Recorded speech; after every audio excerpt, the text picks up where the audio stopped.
Hello there, everyone, and welcome to another fly tying session. My name is Daniel Holm, and I'm gonna tie a small sunker today, intended for salmon and sea trout.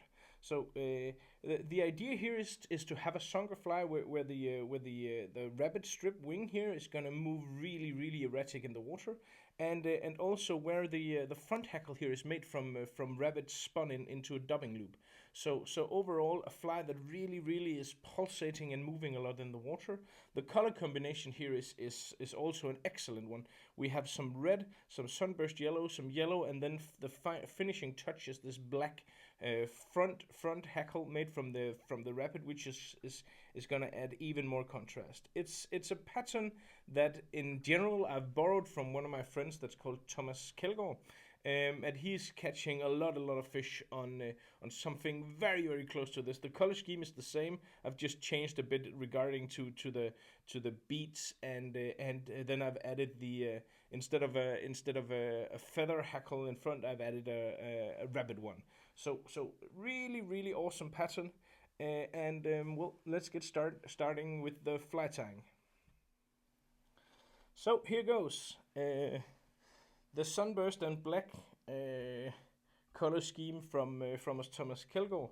Now in a bit of a different variation with a bit of added things, but well, the overall theme is the same.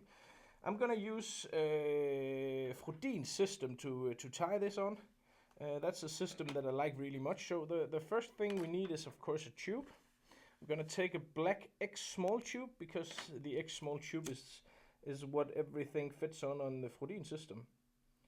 So there we go. I'm just gonna melt a small dentation here, and then I'm gonna take one of his TTT tubes in red, in the smallest size.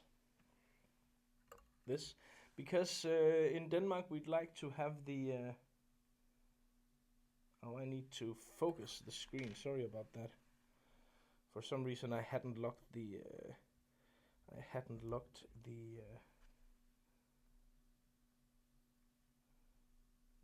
There we go. Now it's locked. Sorry about that. I hadn't locked the autofocus. So, Frodin tube, TTT tube. This is the smallest size. Depending on the size you want to tie this in, you can of course vary this. But the smallest one is quite nice for this one because I do not want too big a fly. Then I mount this on here, and as you can see, the thing that I melted there, it's gonna hold this in place.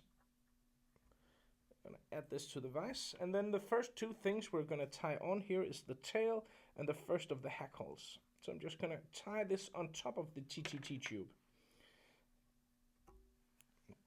The first thing is gonna be a tail. We're gonna do a tail from a cool material that's called fluorofiber. This one here, it's kind of shiny and it just looks really awesome for the tail. There we go. I pick out a bundle that is about half of what I need, because then I can double it and I'll only have to cut half of the amount of the package, and I'll have more for later uses. So I doubled it.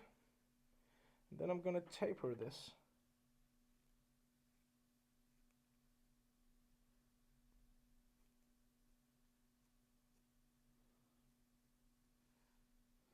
My scissor. There we go. I think this is actually a bit too much material anyway, so there we go. I'm gonna tie this on top of the TTT tube. Apply some pressure to make sure it stays in place. This is slightly too long. There we go,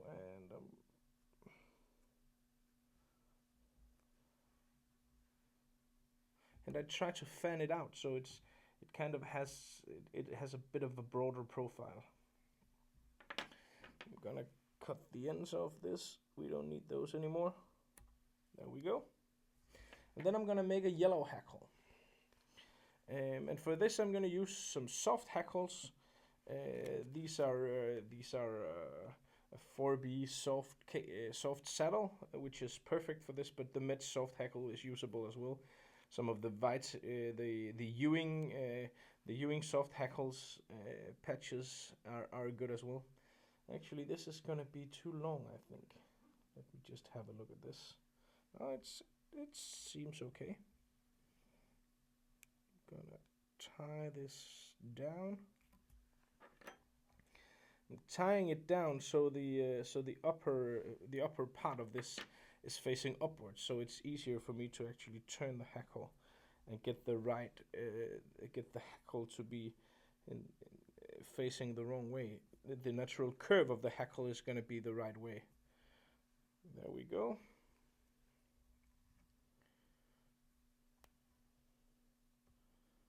Just one more turn, I think.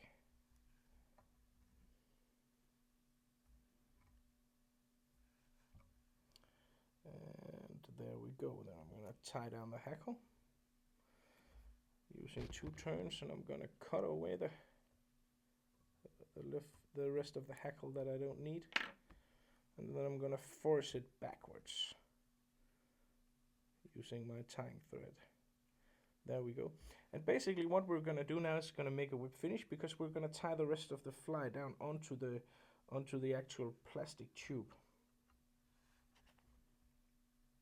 There. Gonna add a small amount of Sabagap now.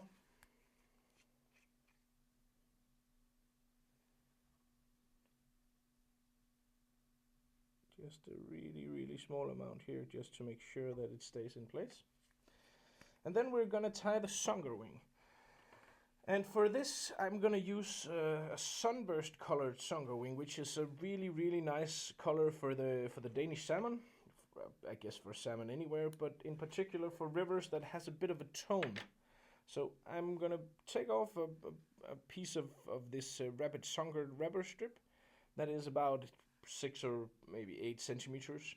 And because this is just plain and uniform, then I want this to move as much as possible in the water. So I'm gonna taper it. I'm gonna take my scissor, and then I'm gonna cut into this to gradually taper the end of this. That actually went very well.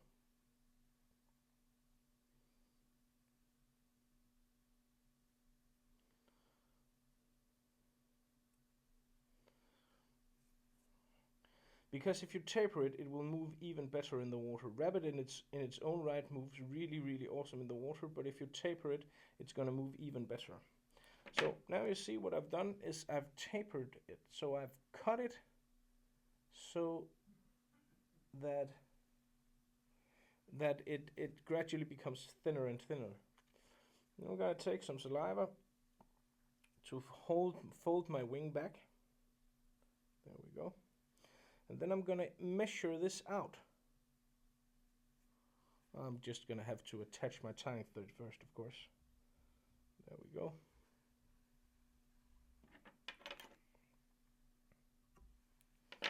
And then I'm gonna measure my wing out so that it's the end of the sunker is approximately where the end of my tail is. There we go. And then I'm gonna tie on top of all of this, just here in front.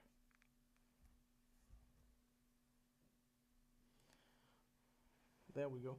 Now you can see there is quite a lot of gap here between the yellow hackle and the rest of the fly, but that's gonna be completely covered by our last hackle that is gonna be comprised of rabbit in a sunker loop. So that won't be a problem. It won't affect how the finished fly is gonna look. Just gonna cut away as much as the leather of this rabbit here as is possible. So you need a good pair of scissors. Well, you always need a good pair of scissors, but for this one in particular, you need a really good pair of scissors. Just gonna see if I can get even more cut away from this. And also you need to make sure before you start doing this that you have actually really tied the materials, the rabbit down very good.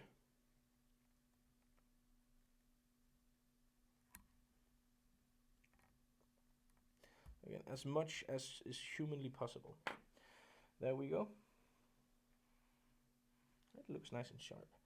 So I'm gonna take a small amount of angel hair in an orange, copperish, goldish color.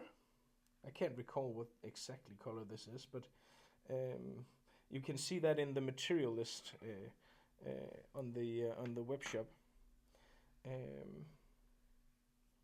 I'm gonna place some of this on top of the wing. Again, I'm gonna try to spread it a bit out so it's all the way across the wing here. There we go. I'm gonna cut some of this off so it isn't gonna be too long.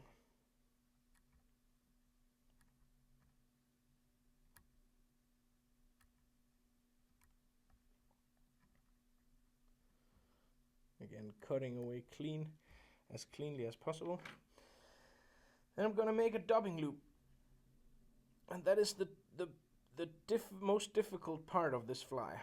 Is the last hackle, because we're gonna use some rabbit for the some sungered rabbit for the final hackle as well. And what I do is I take one of these sunger strips here, and then I fold the hairs. I comb the hairs so they are standing out from my sunger here. And then I take my CDC clamp, or whatever clamp you have. Then I place it on top of the hairs. There we go. I'm gonna cut along the edge of this here.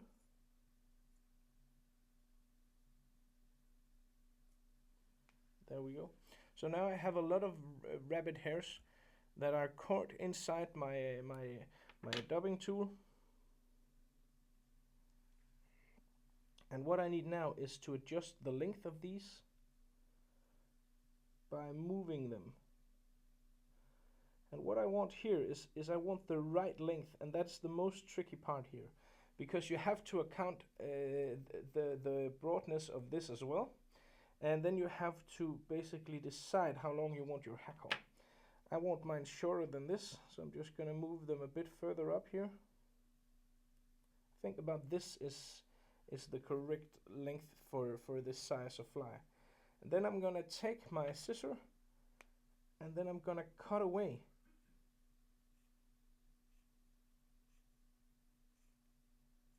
As evenly as I can.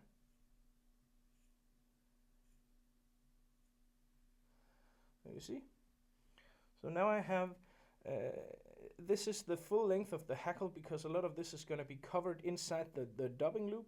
So you need to decide exactly how long the hackle is, and that is something that, you know, will come with experience. So try this out if you haven't done so. Try this out a few times, and if you're not pleased with the result, then basically just do it one more time. This here curves it, so I can just take my dubbing loop, put it on top of the dubbing loop here, and then I'm gonna place all the hairs inside the dubbing loop.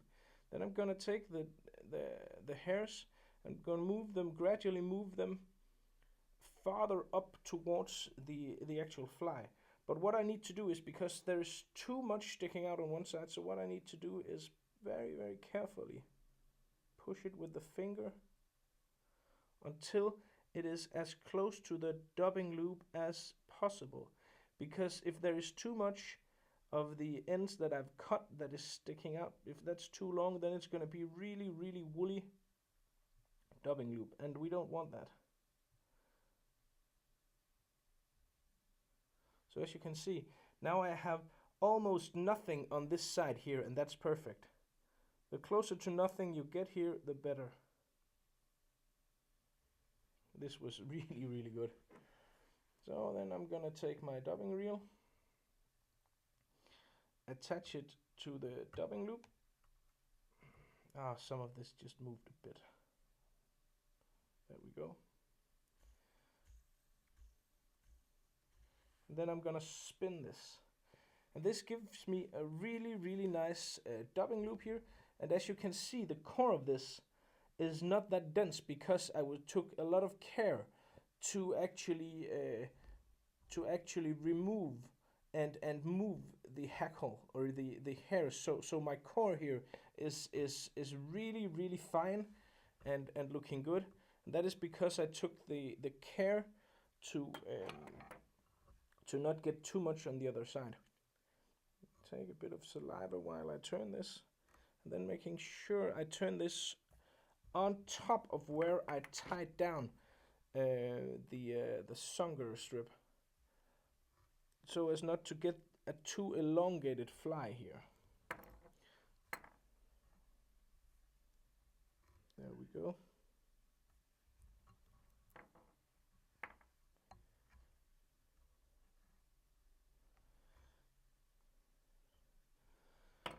Turning this, and all the way I look at the hackle to see if this is getting too big or too bulky. And again, I'm folding everything back while I turn, so I'm really applying a lot of pressure here. I think this is the right amount.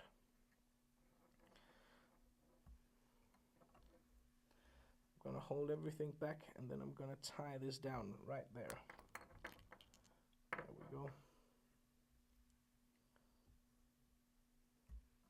I'm gonna cut away my dubbing loop.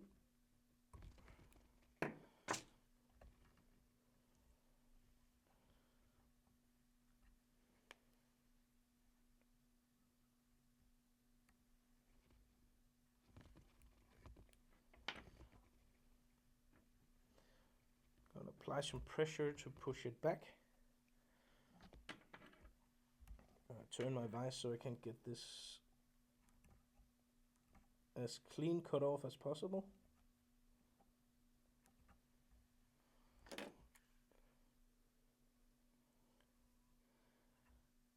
Just gonna use a bit of saliva to get this out of the way for this next step. The finishing part is gonna be to add a pro artificial jungle cock. Thomas uses these a lot, and so do I. And these are without a doubt the best jungle cock, the best artificial jungle cock out there. The Pro HD jungle cock is really awesome. Need one more, of course. And it just gives the fly, you know, that finished look, that look of this is gonna catch a salmon. So take my jungle cock. I'm gonna add one to the side, to my side first. There we go. This is the size XX small, I think, which I think is nice for this. It's not too big, it's not too bold, but it's still visible. It's still on there.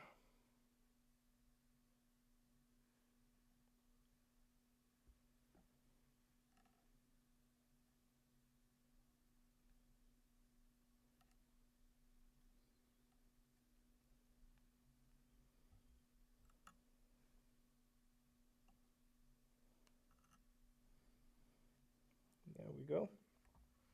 Applying some pressure, then doing a whip finish. And then to finish off this fly, you can do a cone head, you can do a lot of things, but I really like how this looks if we finish with a small disc, a small, what are they called? They are called tungsten disc, I think. Fits tungsten's turbo disc. This one is going to be black, and that looks really awesome for this fly. So I'm going to take one of these just to see how it will fit there. It looks absolutely perfect.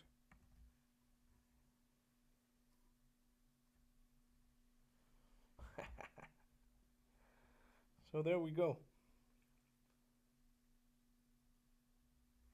And as you can see, the rabbit hackle here, it just looks awesome. So I'm just gonna peel it a bit back here, and then make sure everything is nice and pulled back. And then I'm gonna apply some Sabagap to make sure the fly is strong. and stays, and that the tube here, the disc here stays in place. There we go. I'm gonna remove the fly almost all the way out of the vise here.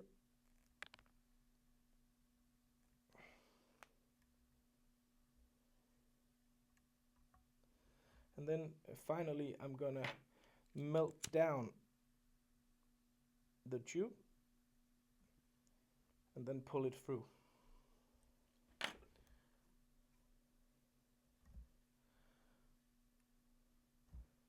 There you go.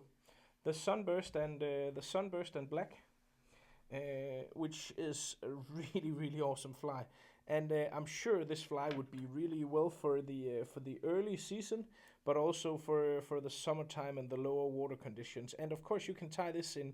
You can just upscale or downscale depending on the size and on the water level and stuff like that. But it really just is a nice looking fly that fishes really well. And it's also always nice to add new flies to your box. And this is going to be new in my box, but this is a fly that I know has caught a lot of fish out on the water. So of course, if I have a lot of faith in this one, even though I have not myself personally caught any salmon on this yet, then I know that this one will catch salmon, because Thomas says so, and if Thomas says so, then it is so. Thank you for watching. Oh, and as always, if you haven't subscribed to the channel already, that would mean a lot to me. And also swing by Nordic Anglers. That's my web shop, where we have all the materials for this fly and countless other flies. We have a really large selection. So thank you a lot for watching, and good luck out on the water.